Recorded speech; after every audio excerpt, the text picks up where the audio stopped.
All right, ladies and gentlemen, boys and girls, we are live on both channels, Wrestling Revolution Keaton, NWF Wrestling. We're live. We are here. And our scheduled guest, Keaton, unfortunately, we couldn't make it. So we have a substitution card subject to change, as you know. And this is going to be a good one, right? I'll let you take it over. Well, Tell us who our guest is. a hunter, CALUM Black, who has been wrestling all over Ireland and Northern Ireland, the NXT Resolution Heavyweight Champion, who's competed on OTT and promotions all over the world, in all over Europe. Now Will he be with just us. got that title. Am I correct? Yeah, the last Recently. show. Mm-hmm. And so yeah, we got the champ from NIPW coming on. So this is going to be a great show. And sorry about the phone, guys. It's just my work ends up coming out. And it's when I get work jobs that come in like that, they make that ridiculous noise. But there we go. So yeah, so this is going to be a great show.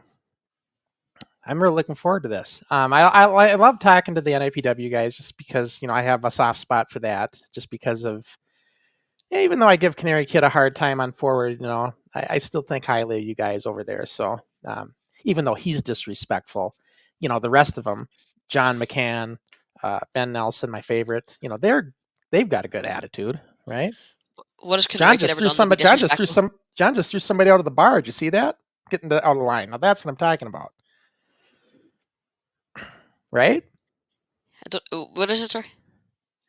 I said John and Ben are respectful, but Canary's disrespectful. We've talked about this. When has Connecticut ever been disrespectful? Every week on forward when I have to deal with them. What are you talking about? You see the shows. It's because he knows that Crossen will never be as good a wrestler as the Canary Kid. You know something, Keaton? When we first met each other, this is a whole different Keaton I'm talking to now because you were like so idolizing of Crusher Crossen and that you were so you're so excited to do the podcast, and now look at you're turning into the Canary Kid. What the heck's going Well, on here? Well, have you actually seen the way you've been getting on lately? Yes, I did. I idolized you. I respected what you done, like a lot of other kids did. But look what you've done. You've disrespected the Canary Kid, and when you disrespect the Canary Kid, you disrespect me, and Look, now I'm you're sorry. disrespecting the whole of Northern Ireland. I'm sorry, Northern Ireland, but you know what? I do tell it like it is. Now, once Canary Kid starts getting the proper attitude and be respectful, and like he used to be when he first came on, when I had him as a guest, then we'll talk. But instead, he's trying to be like the tough guy heel. We'll see about that. But anyways, we'll get back to more Canary Kid later on. But for now, we got to get with our guest because we got a great guest. And Keaton, do we have footage as well to see when we have our Yeah, guests? I got Watch some them. footage in.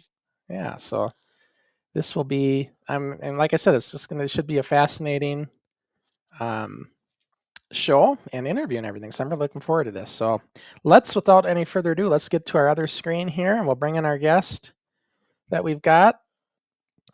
Calum, am I pronouncing this right? Calum? CALUM. CALUM Black coming in with us here from all the way from Northern Ireland. Here he is. Welcome in. Hello, guys. Thank you for having me. Yeah, it's It's great. me, Callum Black. CALUM Black. Yes, CALUM Black. It's kind of you're missing a pre-show there when I was actually pronouncing it Kelsum. Kelsum. And Yeah, yeah, yeah. they I went into quickly the they whole backstory they of quickly different names that corrected I me. all over my time. Yeah, quickly. Um, How are you guys? Thank you for having me. yeah, Thanks for no, coming on in such short yes, notice. it's No gonna be problem. We were scheduled for May, I think, weren't we? But sure, look, these things happen. Cards subject to change, as Crossen said. yeah. So, I mean, Keaton, I know you got a list of questions, but one of my first ones is how long have you been in the business of wrestling now? When did you start? So I started training in January 2015. So I guess technically 10 years as of this year. However, I took a break in 2020. I took a 3 and a bit year break, and I came back in 2023. So I Right around guess the times of seven COVID, then, huh? exactly. Yeah. Yeah. So COVID was like, time of nothing but sitting around and thinking, and just it stuck totally in real life, and real life wasn't sorted out.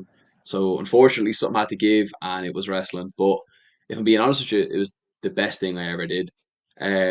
I think if I had stayed with wrestling throughout it, I would have ended up hating it and never coming back.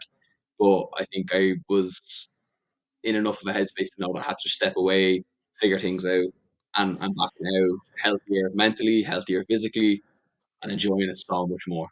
You Like know, that's in it life in it's general. a very Sometimes you need to just step away. You know, and this isn't just wrestling, but sometimes you have to step back and take a break and just get your bearings together and then come back at something.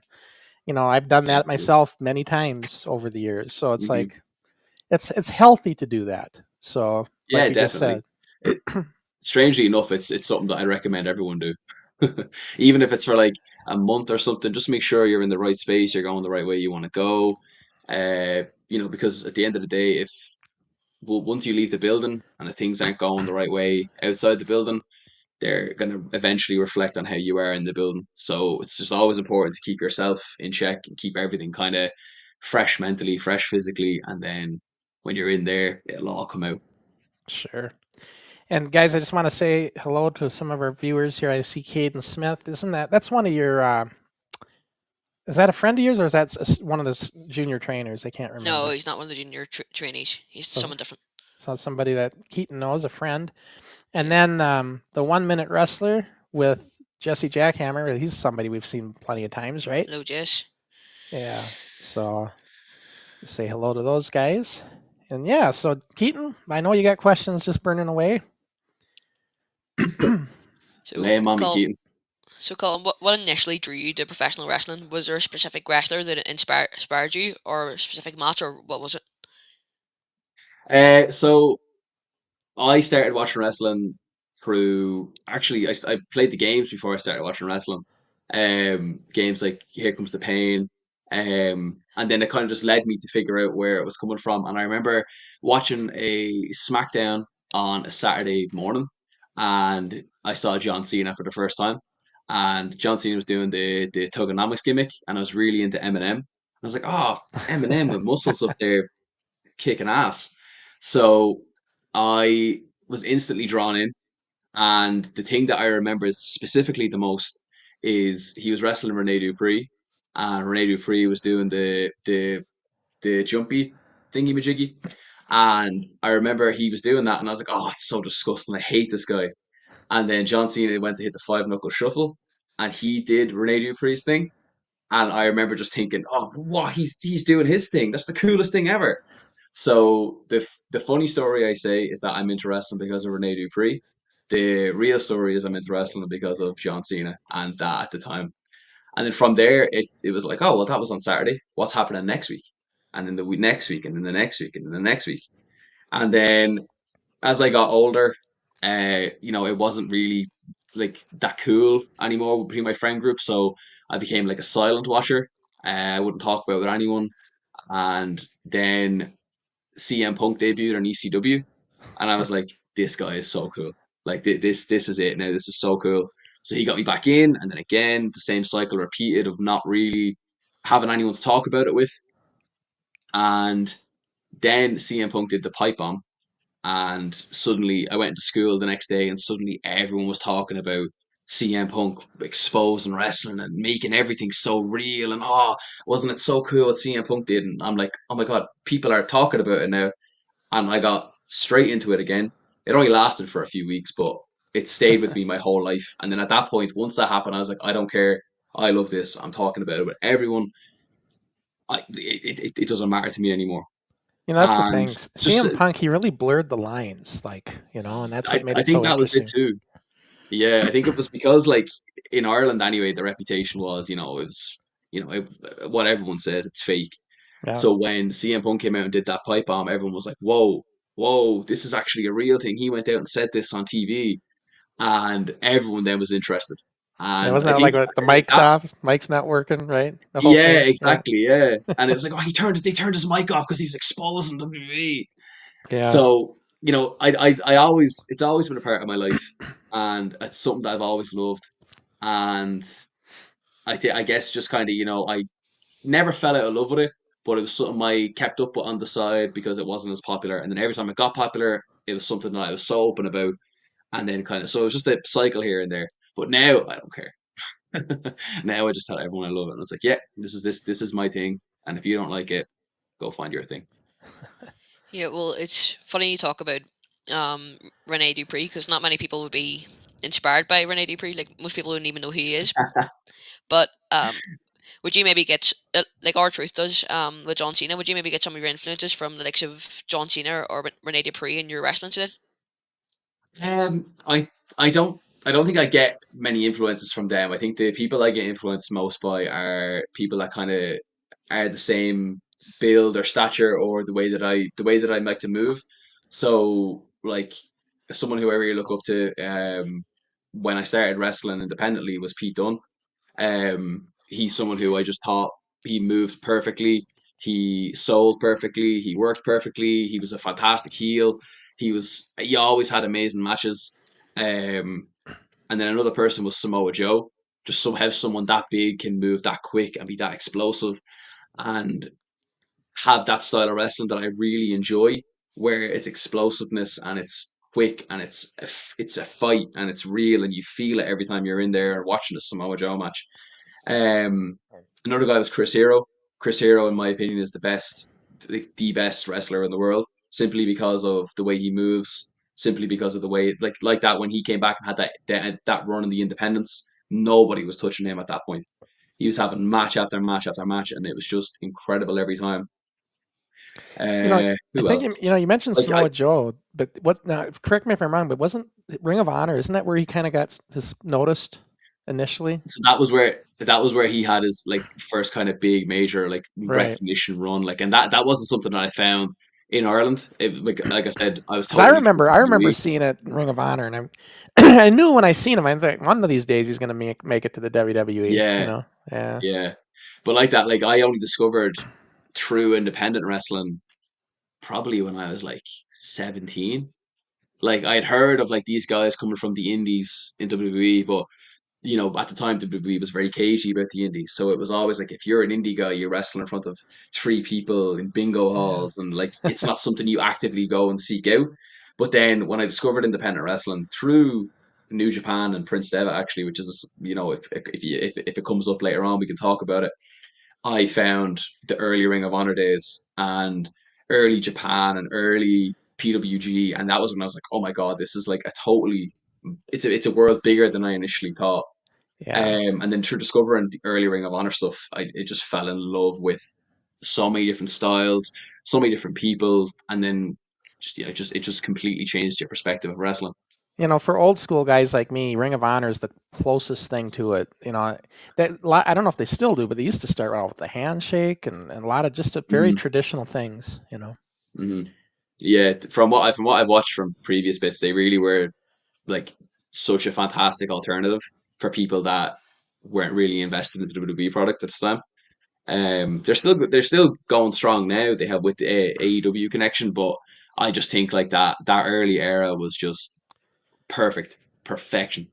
Well, we got a ton of questions coming in, Keaton. Let me just get a few of these in before they roll away. Um, so your dad, Darren, let's bring in his. He was the first. Um, he says, "Such a lovely guy in real life. Speaking of blurring the lines, what's the worst thing you have done to get over as a heel?"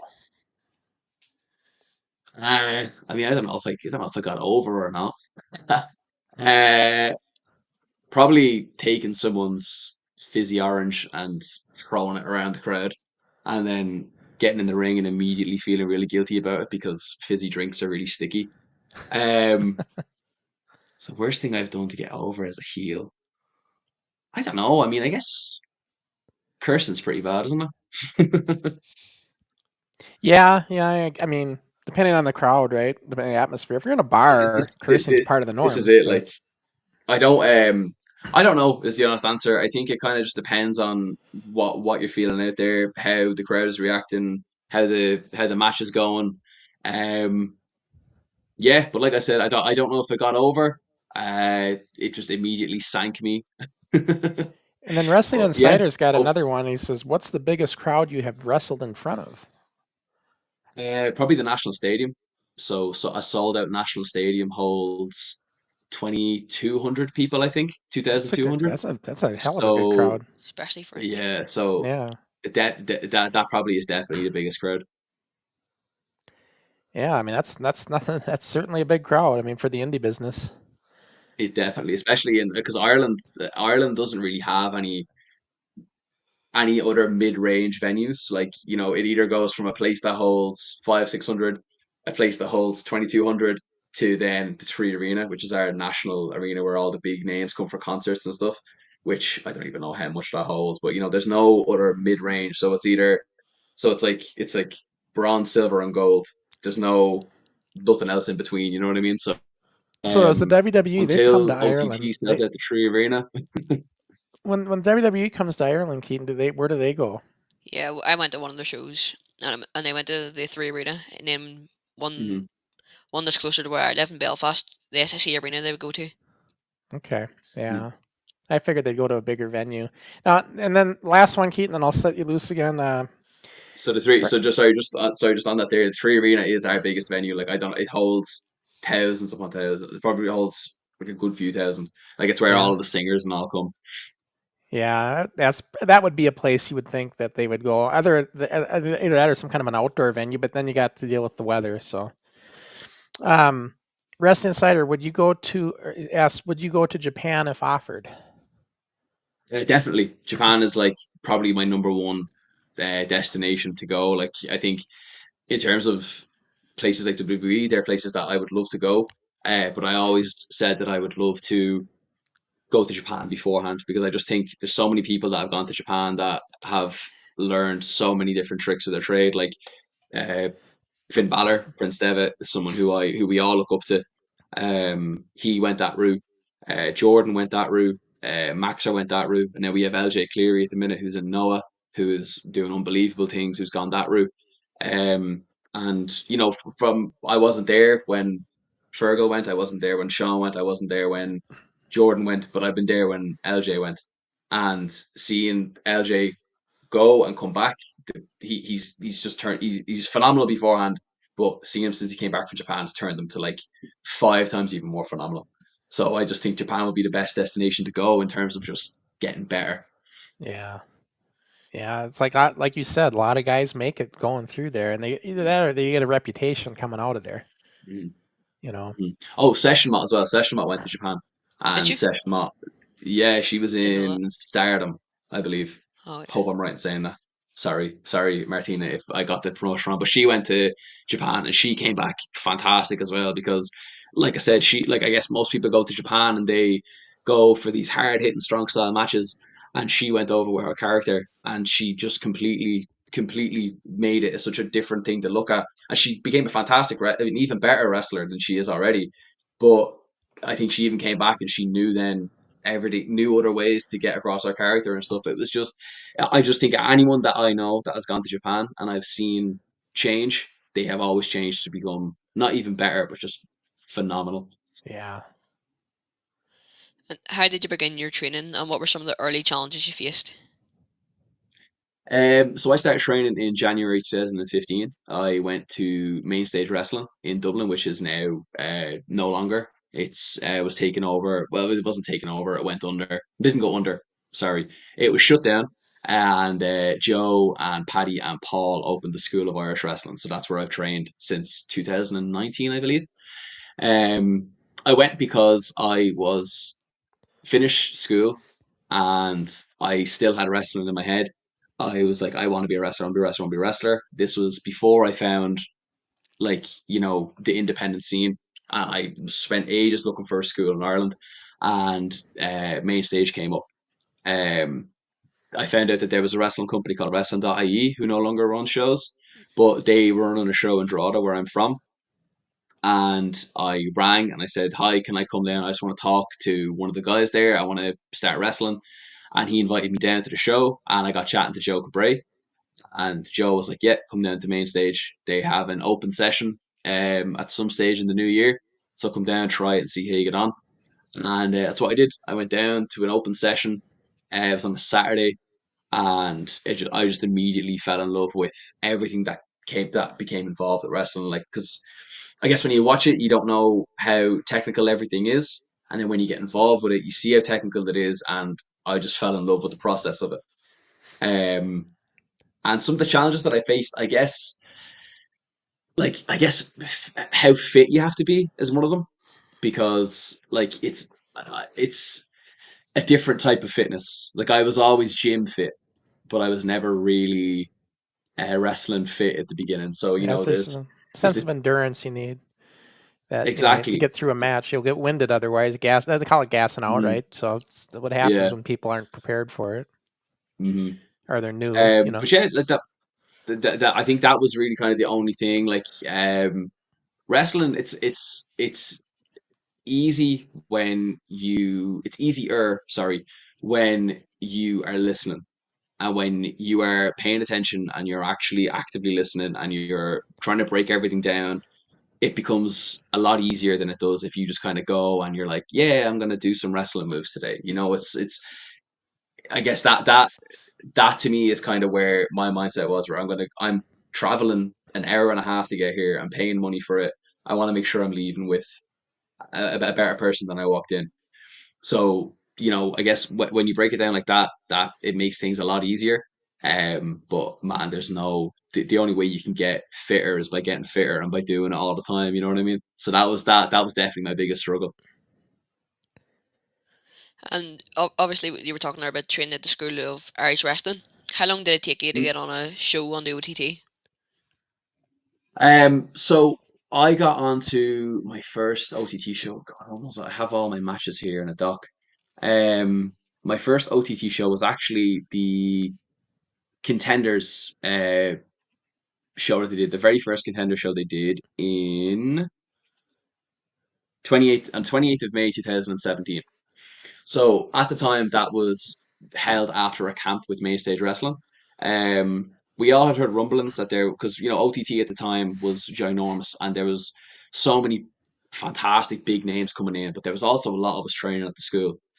And Joe tested the waters with the younger guys, Scotty Davis and Connor Andrews. He had them go out in the Tivoli and be like, look, these are the guys we're producing. Let's see how they get on. They went out and had a fantastic match, and the crowd were so into the whole experience that it then became, right, okay, this is something that we can do. So Joe ran a weekend camp in Mainstage Wrestling from the Friday to the Sunday, and everyone from the schools all over Ireland. So Fight Factory, Uprising at the time, a few schools from the West, and Mainstage Wrestling. We all got together and we all trained. We all killed ourselves training for a weekend, and all because it was the opportunity of getting a spot on an OTT card was there. So a select few people were picked. I was very lucky to be one of them. I was put against Sammy D. Um, and then it kind of just the match. I was too inexperienced. I was too immature, and I wasn't very appreciative of the opportunity. I kind of was so I was only 20 at the time, so I was in a space where I was like, you know, ah, I'll be grand. And terrible mindset to have. Please, if you're ever getting involved in wrestling, don't ever have that mindset. Check all your egos at the door. Just take the opportunity for what it is and realize that no matter how far along you are, you're still living your dream, and never lose sight of that. I lost sight of it.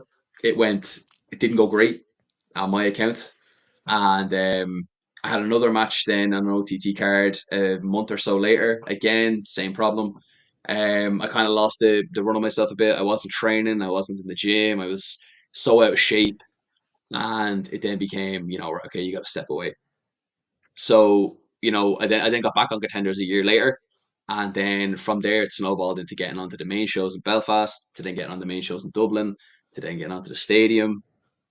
So yeah, it just all snowballed from there. So I'd say from when I started training in 2015 to that weekend in 2017 was when I got onto the Contenders brand. And then 2018 was then when I started getting onto the main shows after some time away again. So when you were talking there about when you had your debut against Sammy D, did you hmm feel maybe Sammy D obviously is one of the best OTT wrestlers ever in my opinion.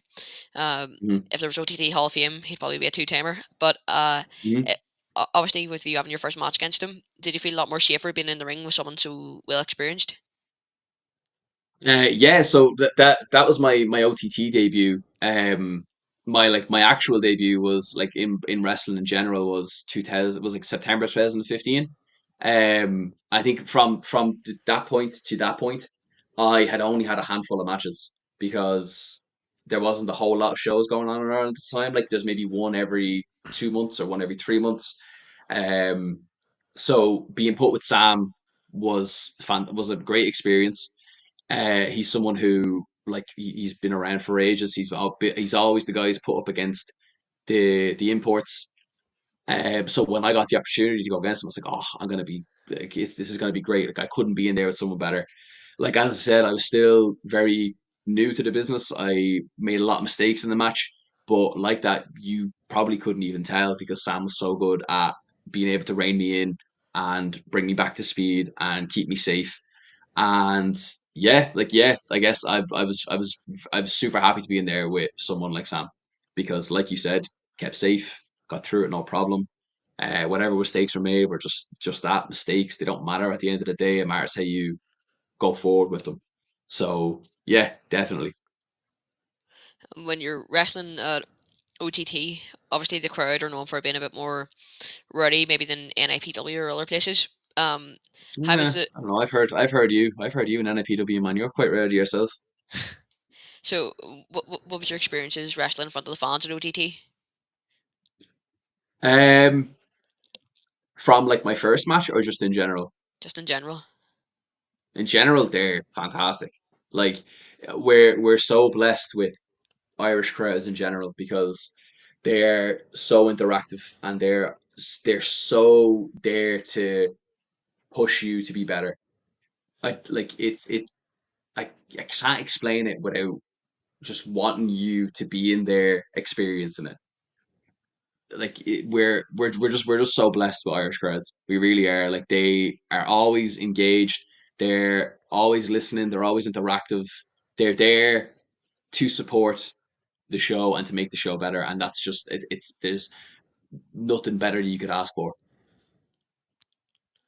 And obviously on OTT and other places you faced some very notable opponents like um, Jordan Devlin, also known as JD McDonough in WWE right now. He's done very well for himself in the Judgment Day.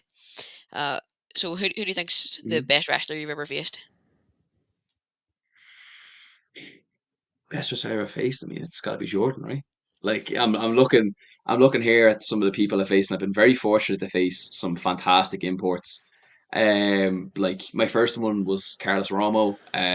Like that was an unbelievable experience. Guys like Chris Ridgway, guys like Mark Haskins, like Team Land's End from Japan, Michael Oku, Cara Noir, Omari, Kyle Fletcher, Mao. I'm just dropping names here left and right. So if you guys have a bag and will pick them up, that's totally fine. Um, I've been very fortunate in my career to wrestle some fantastic people, but I do think that there's again it's all subjective. Like some people might say otherwise, but I think that the match with Jordan was really the match that set me apart in myself.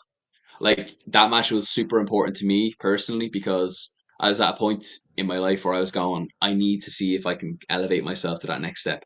So when that show was announced, I was harping on and on and on and on that show. I was like, please, please, please, please, please.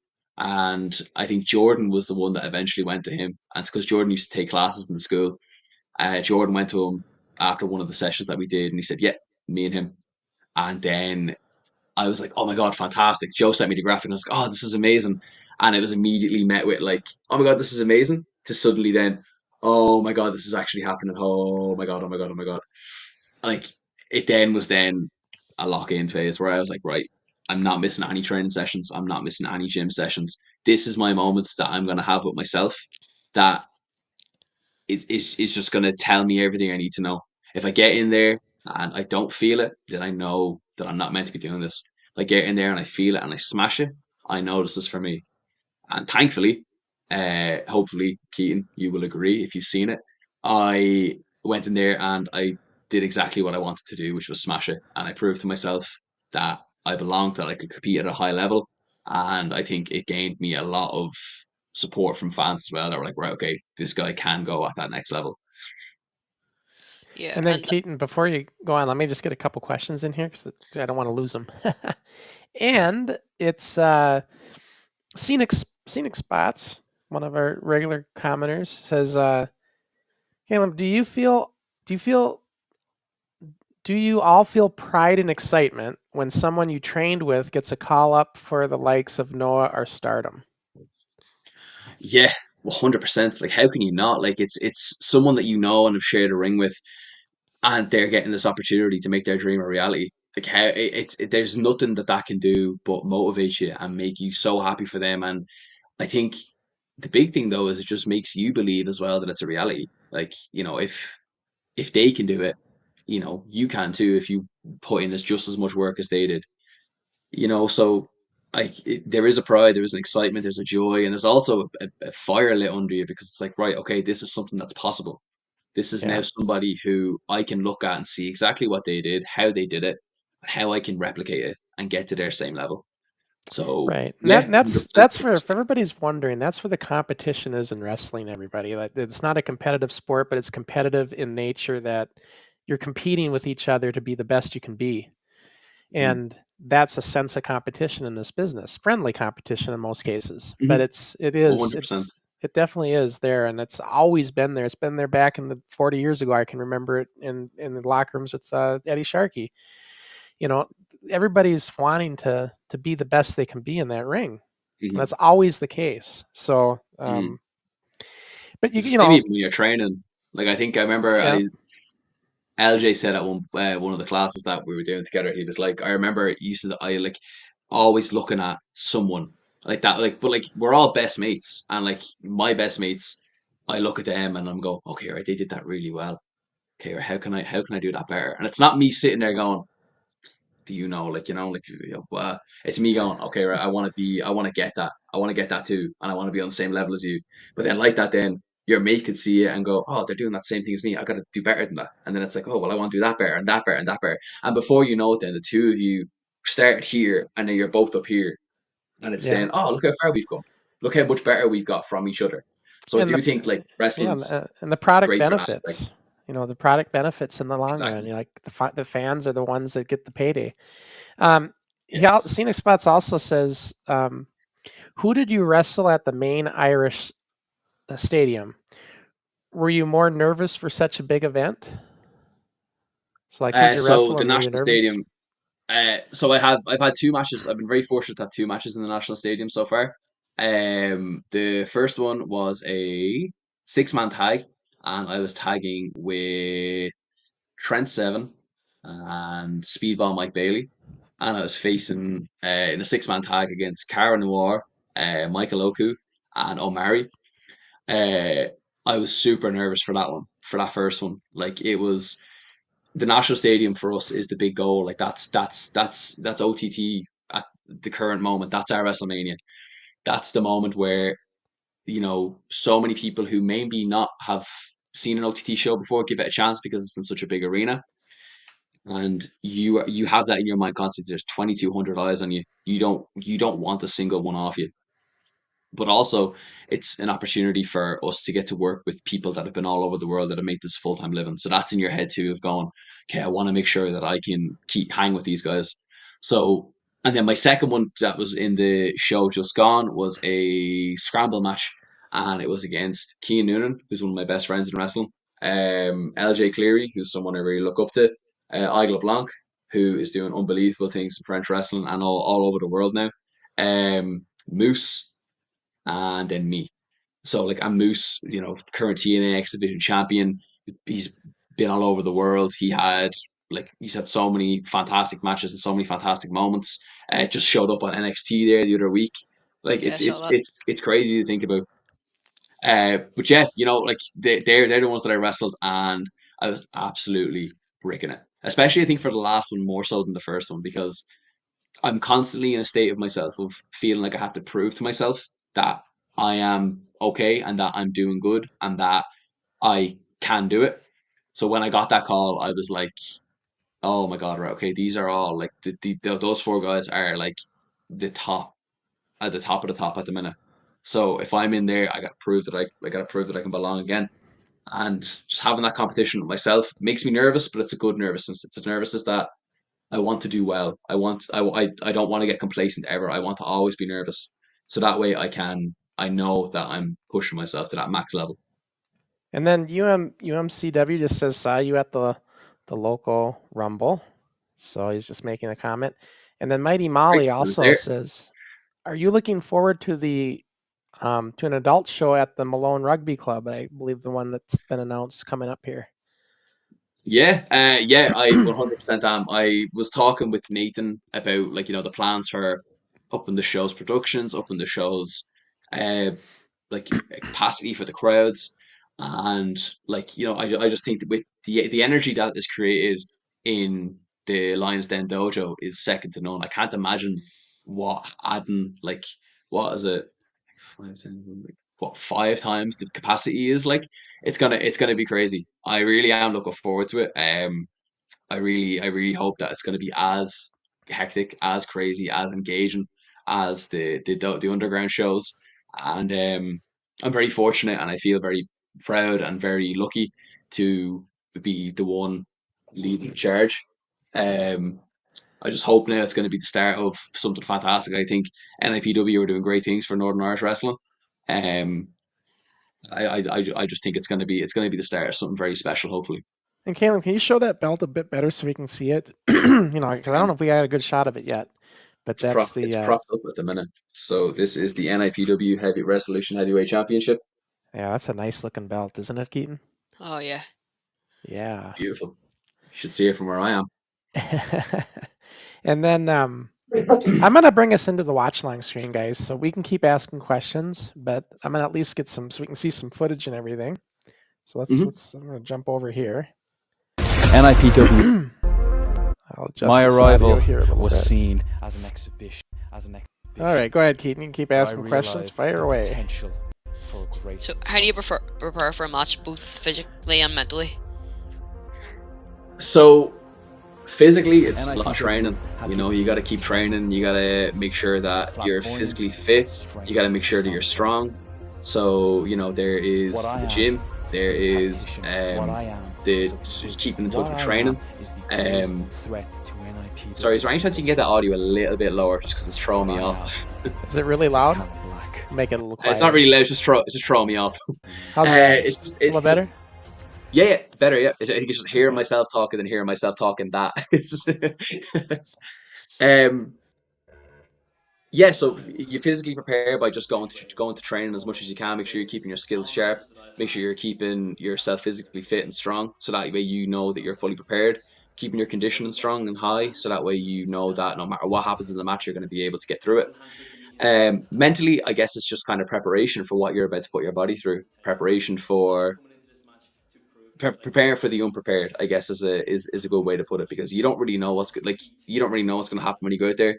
You could go out there and the ring could break. You could go out there, a rope could pop. You could go out there, your opponent could get hurt. You could get hurt. You could go out there. There could be no referee. You know what I mean? Your music. There's so many aspects of it that can go wrong. You just need to make sure that you are physically and mentally capable for whatever is going to come your way.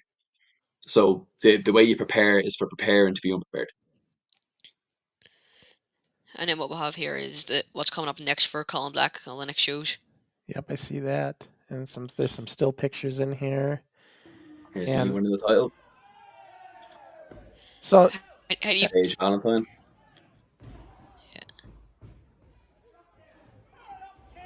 Look at that. Oh no. Ah, Keaton, this one's me getting bashed, man. What are you doing? This one's just me getting bashed, Keaton. What's this? What's this say about people? this is what I'm saying. Keaton's turning into a bit of a heel here. Yeah, what's going on there? Ah, he's wrecking me. Look. well, at least it was a good match. Thank you. I appreciate it. It's mad seeing that venue.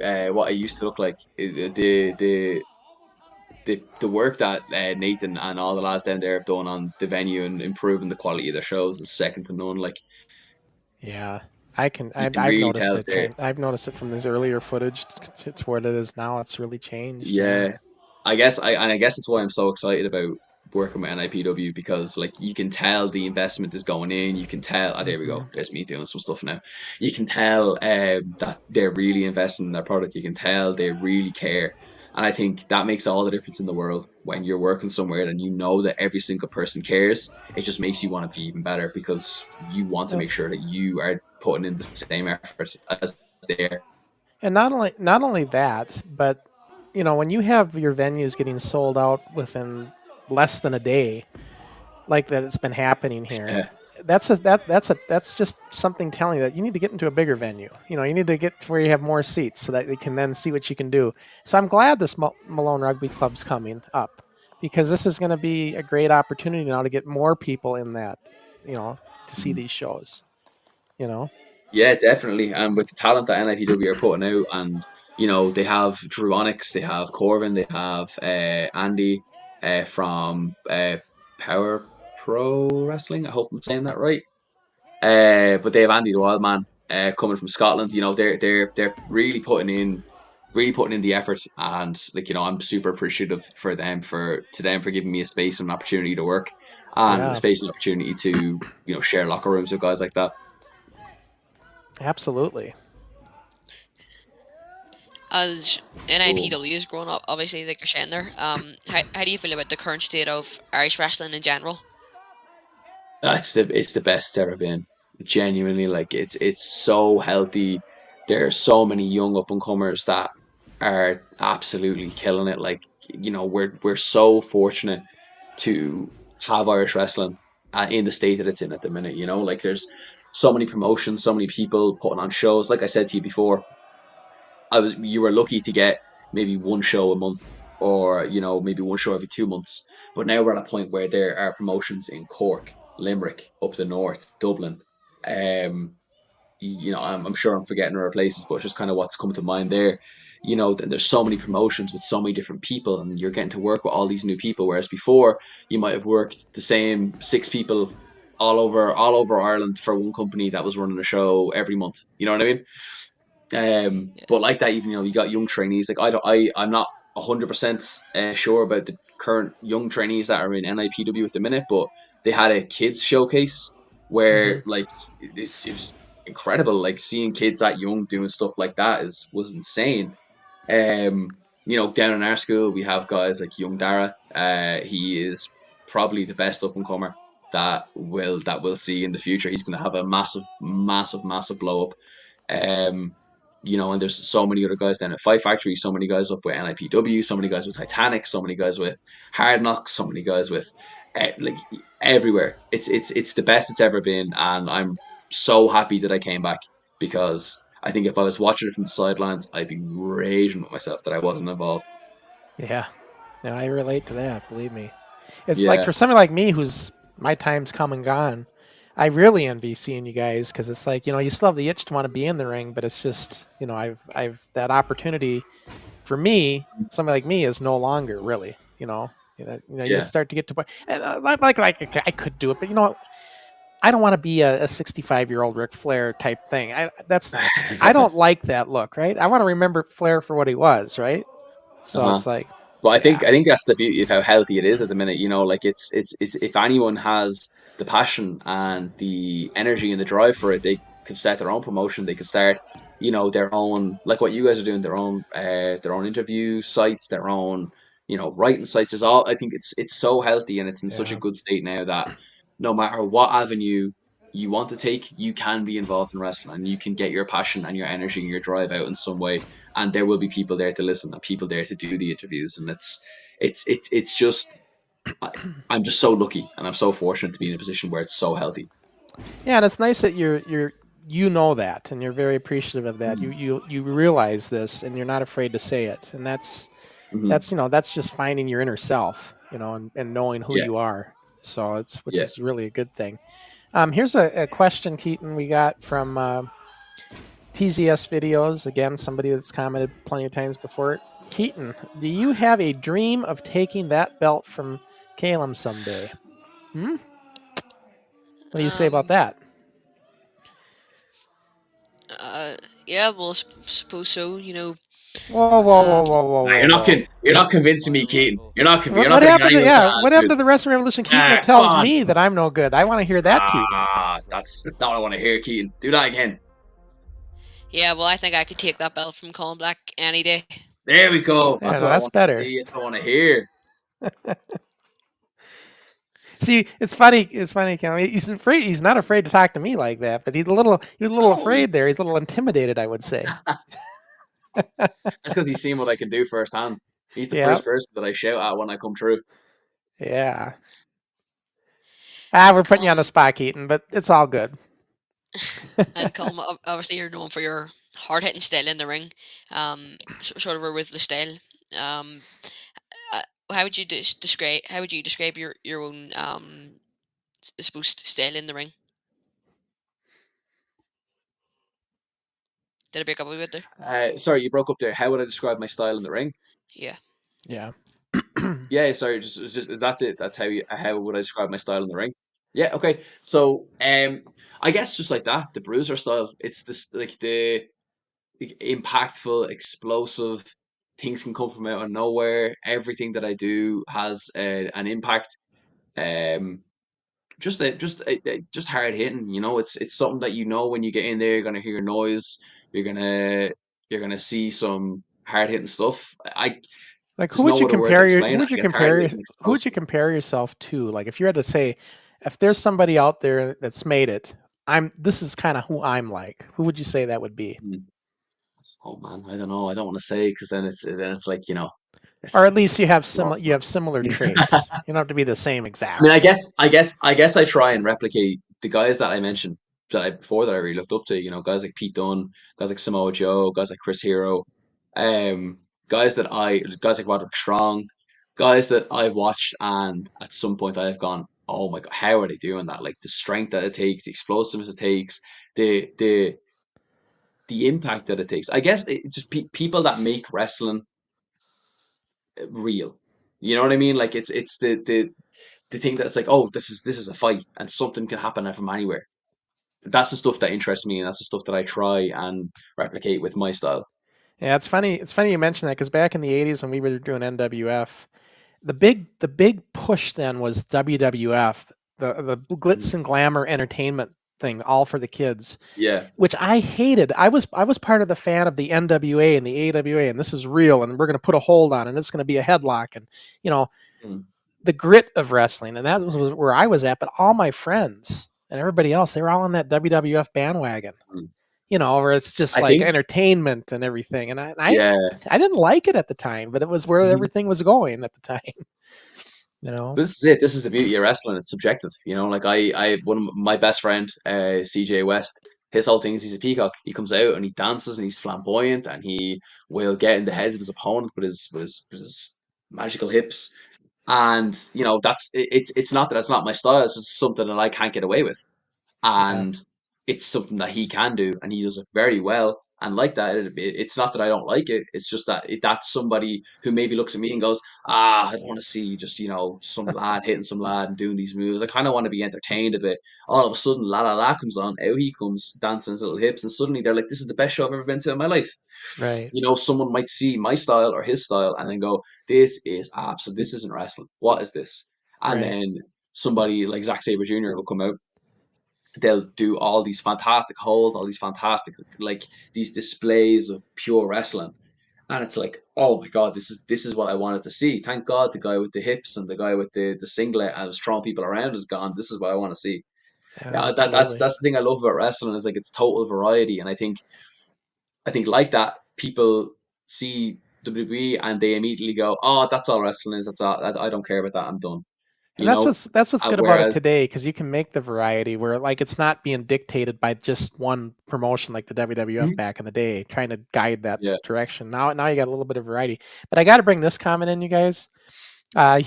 UMCW, when we were talking, sorry I was gone. Had to get his dad to go buy tickets to that Malone show. So there you go. There's some that's it. ticket There sales you go. right out of the gate. How about that, Keaton? I'm going to take full credit for that. I'm going to say this interview was what pushed him to actually make that purchase. So, And then Jack Watson just saying hello, hello, Jack So, Watson. Jack. So there we hello, go. Jack. We're all caught up in comments. So you were talking there about like of Zack Sabre Jr. and some other OTT guys, and the variety of styles that professional wrestling brings. What style or what wrestler, I suppose, with the same style as you or any other style would you think you'd be best wrestling with in the ring? Would I be best wrestler, or like would I absolutely want to wrestle more than anything in my heart can contain? You'd want to. No joke. Samoa Joe, that's the one. I've I've heard that a couple I've times always now.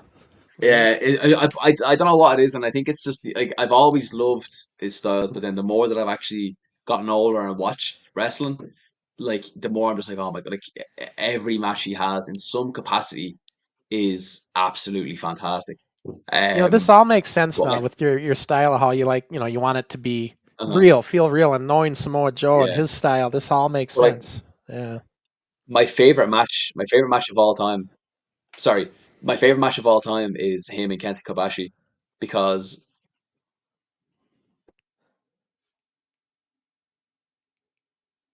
I think he froze up on his Keaton. Yeah.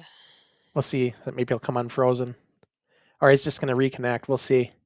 Yeah, we're just getting to a great story, too. Yeah, he I know, but just Samoa went Joe. off. We'll see. He'll maybe come back in here. We'll just give him a second to come back in, guys, and we'll hopefully get the rest of the story. There you are. You hello, there? sorry, was that me? Yep. Yeah, he froze on us. We're like, we Uh, hope he comes back right in the middle of a story. yeah, Yeah. but see, I froze and I was like, oh no, I started going, oh no, oh no, oh no. I didn't want it to come across in your video. Whereas like my favorite match of all time is Samoa Joe and Kenta Kobashi because it is like when you watch that, I think Ring of Honor have it available on their YouTube channel, and there's no commentary. It's just in the everything that was felt in the ring at in that arena, and to me that is the perfect match because it's so engaging and it's so physical and it's so real and it's so emotional and it's so it there's just something about it that to me is just perfect, you know. And yeah, that's kind of where I get my style from, and it's it's Samoa Joe just be a dream match because like what a thing to have on your CD. You know what I mean? Like at the end, like I was saying, talking with CJ West about this earlier on, we just went over to New Wave in Wales, and we came back and we had loads of fun, loads of memories. But at the end of the day, like if I never get signed, if I never go to the WWE, if I never go to Japan, I'm always gonna have the memories of the stuff that I did. So I think like if I got to wrestle someone like Samoa Joe, that's always going to be in my memory. You know what I mean? It's always going to be something that will be something that I did. But yeah, I have loads of dream matches, like like I said, but they're all the guys that I mentioned before that I really look up to: Pete Dunne, Samoa Joe, Chris Hero. And Darren wants us to show those three posters again on those match cards coming up. So I'm going to go ahead and keep asking questions, Keaton. I'm just going to bring us to the watch long screen and I'll pause it on those. So I'll just pull Mhm. that up again so we can see those. So keep going, Keaton.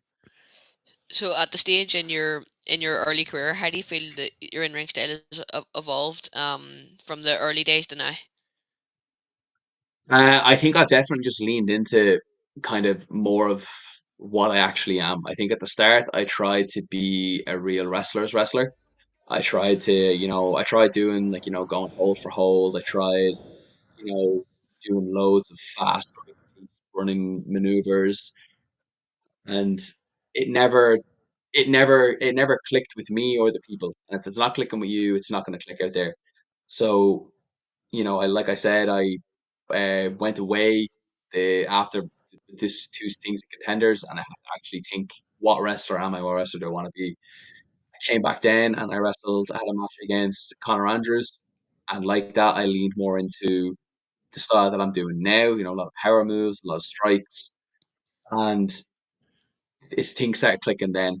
Obviously, I did some things in that match that I no longer do now. But again, that's kind of how you grow and it's how you get better. So, I definitely just kind of leaned into. 'Cause it's hard to think of yourself as a big person. It's hard to think of yourself as what you actually are. And it wasn't until I can't remember who said it to me, but I think it was Joe. He was like, "You're big. Be big. You're big and quick. Be big and quick." And I was like, "You can do that? You can like I thought you had to be like a wrestler." It's like the whole thing of it's subjective and it's perspective is reality. So if I go out there and I'm big and I'm fast, that's what I am. That's what wrestling is. and it just from then it just clicked, and I've just been so much more comfortable trying new things, doing things, having better matches, having better experiences. I'm not going to the back and going, oh, I did this whole song that I saw in Mexico in 1980. I'm instead doing things that I know myself, I'm comfortable with, I'm good with, and that suit me as a person. And Keaton, can you bring in Darren's question on that OTT one? I'm just controlling this thing right now, so I can't Yeah. bring the question in. He says, "Thanks, Sean. Was that was that Elias on the OTT one?" On the It's his poster. brother Elijah. I think if you go back to this the one before this one, I think. Is it this one? Yeah, yeah. Oh, I see. So that's OTT's upcoming show on The Ambassador. It's it's set. It's looking to be a fantastic mega show. So they have Karen Noir, they have Trent Seven, they have Michael Oku, they have Big Damo, and they have Elias's brother Elijah. So if you want to come and walk with Elijah, you can, and Be Cool's there as well. Size them, look. And then this one here is, of course, the one we were just talking about. Darren also says the I think there was a comment, another one, Keaton, Ireland versus England should be a feisty one. Do we bring that in? Yeah, so Yeah, I mean, that is you can if you want. that event is actually one that I'm helping. I helped organise. Um, that is happening in Drogheda in County Louth, which is where I'm from.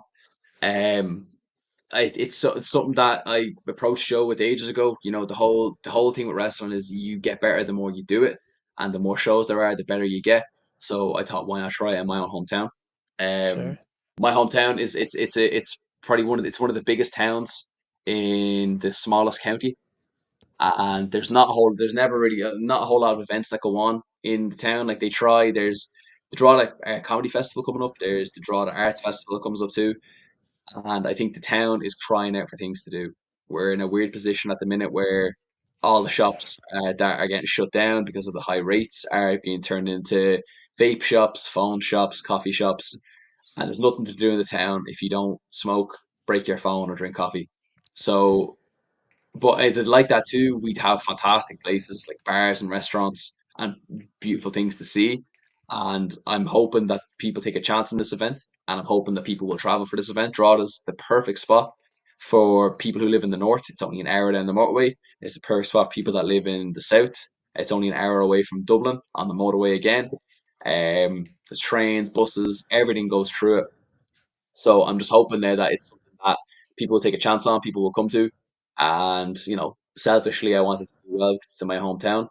I have lots of friends and family that are going to it, and I want to make sure that they see that wrestling is cool and wrestling is the best thing ever because of the people that go to it and the performers and the entertainment.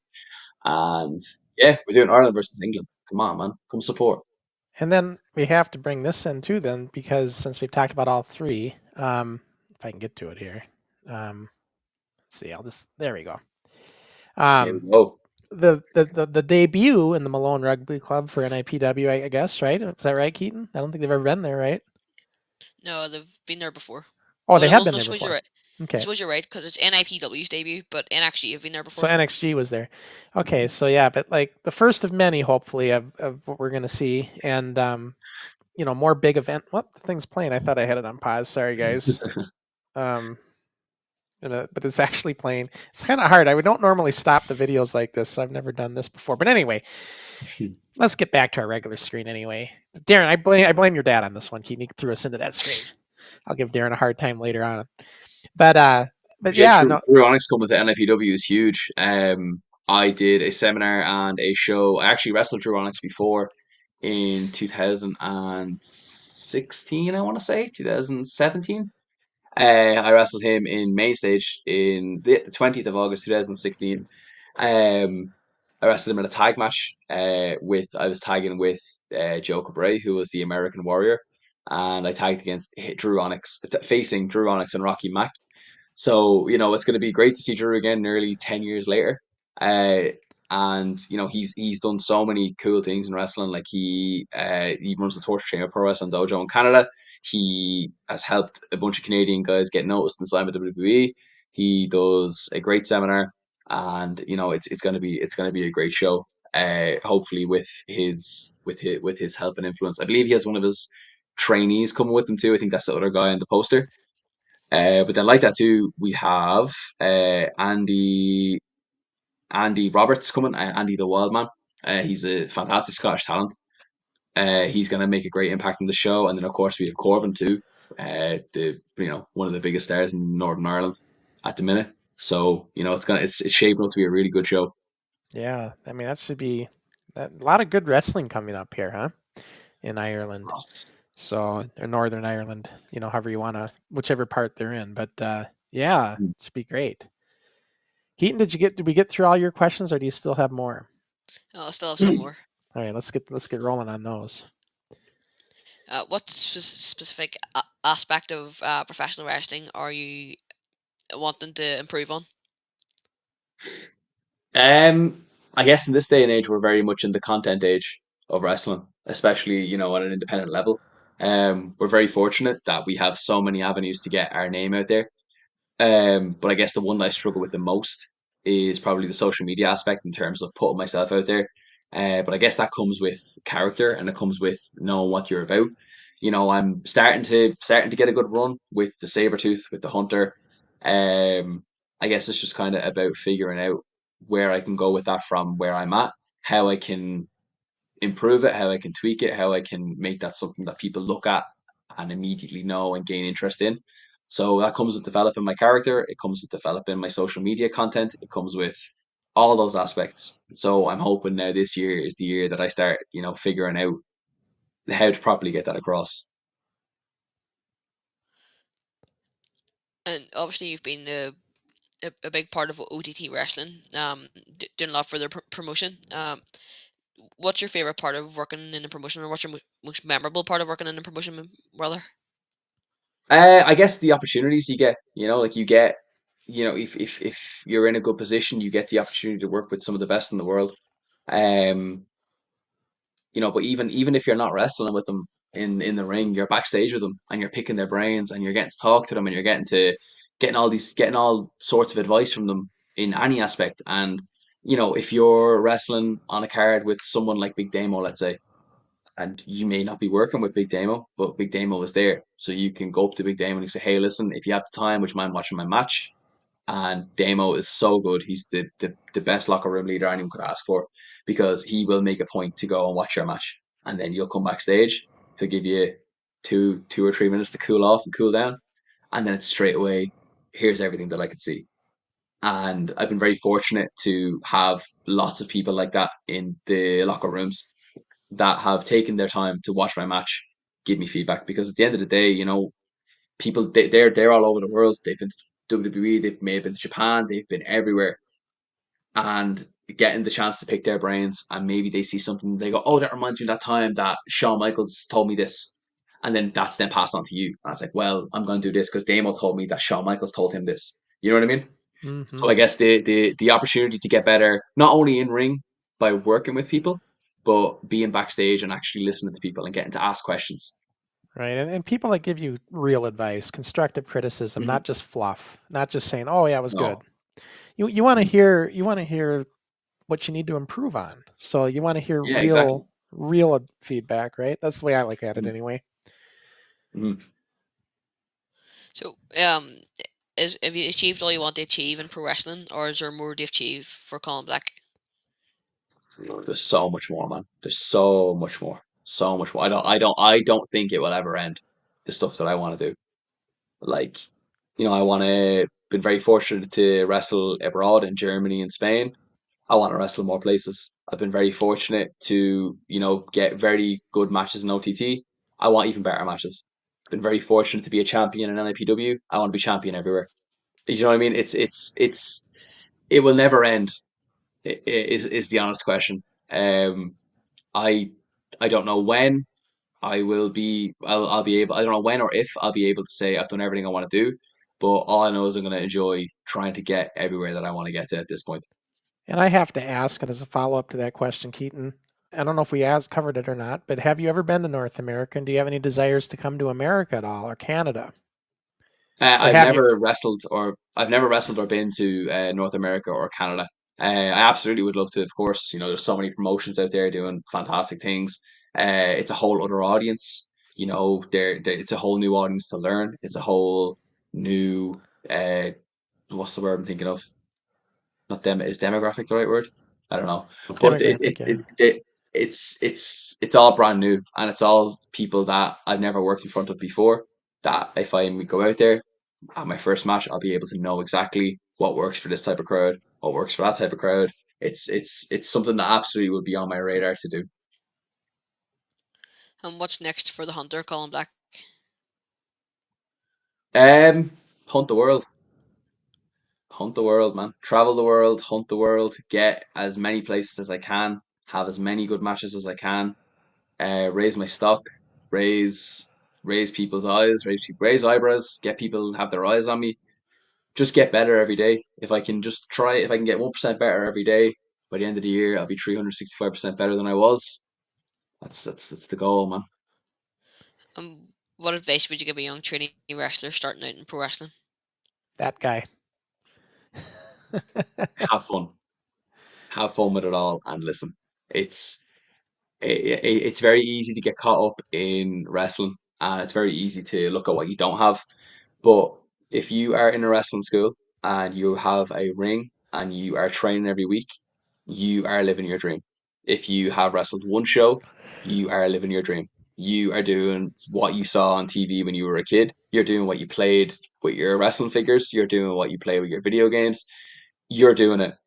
Don't ever lose sight of that, because you know the that little kid is always going to be there. He's always going to be watching. He doesn't care if you get to WrestleMania. He just cares that you followed through with something that you actually did, that you wanted to do. So, you know, enjoy it, have fun. Remember that no matter what aspect you're doing it, it's your dream and you're living it, and enjoy the ride, man. It's so much fun. And thanks so much for coming on as well.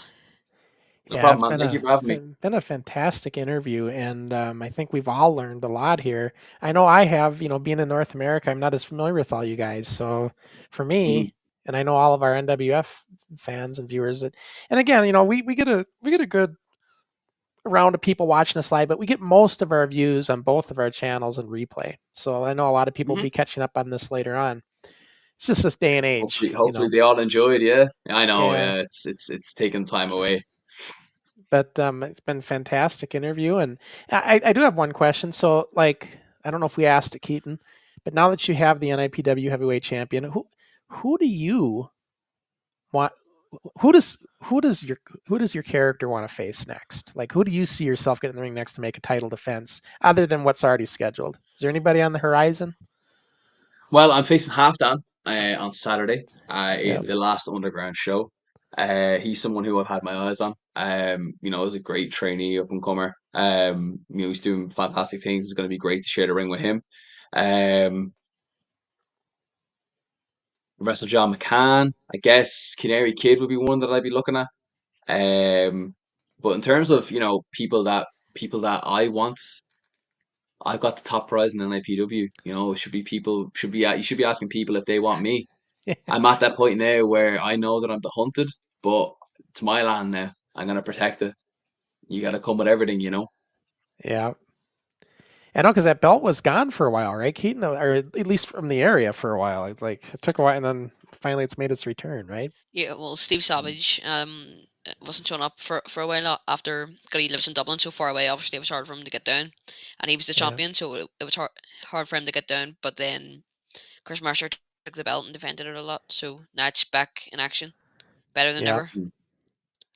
I think, yeah, I don't think it was like a case where Steve was like, "Oh, I'm not defending the belt ever. Get over here." It was just like, I Yeah, think NIPW went through a phase of rebranding and figuring out where they wanted to go and kind of moving forward. I think they got on a fantastic. They are on a fantastic run, and they finally found their footing, and they're full sprint at the minute.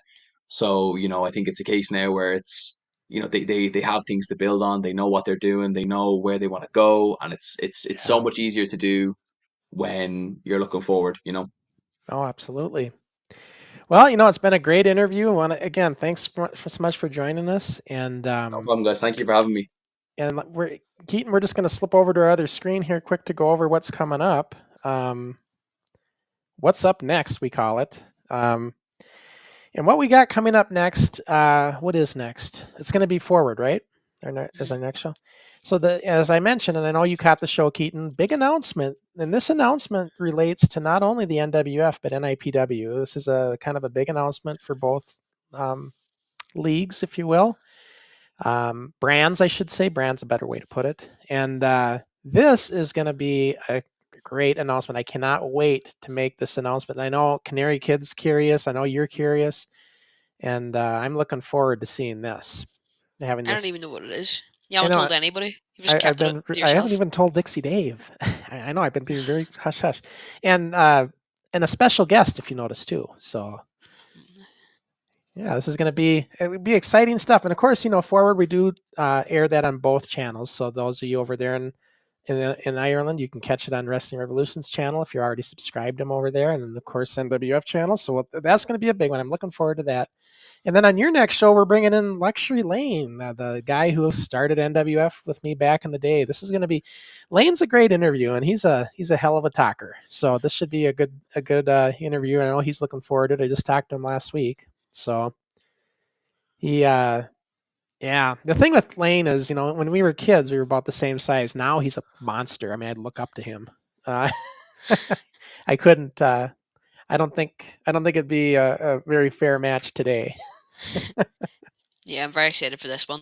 Obviously, the founder of the NWF, one of the greatest on the mic on the NWF. I've seen some of his promos. He was so good in the mic. Yeah, Charlie always had the gift of gab, and not only that, and I call him Charlie. He likes to go by Chuck, but look, I grew up with him as Charlie, so it's Charlie to me. But the thing is, though, without him, a lot of people point the finger to me about, everything I accomplished with the NWF at such an early age, and I get all that credit. But I'll tell you something, if it wasn't for this guy, it would have never even happened. That's how important Lane was in this whole picture, and he knows it. And so I think it'll be fun just to kind of learn that side of it. He's always called him my silent partner. He's the guy that's, behind the scenes a lot of times when we do fan fests and stuff that we've done over the years. He's always there, with me or whatever on some of these things. We film festivals and stuff that we've done for the documentary. So, but anyways, that's what's coming up. So, and then, as far as Rewind goes, too, I don't got a graphic for it yet, but our next Rewind show, you'll like that one, Keaton, because I have the one and only Irish Terror, Jamie McParland, coming on to fill in for Dave. Yeah. He's looking forward to it, too. So that'll be on our next Rewind show. So, all right, that's what's coming up, guys. So, again, thanks for tuning in. For Wrestling Revolution, Keaton, Crusher Crossen, and we will see you next time we're live on the channels.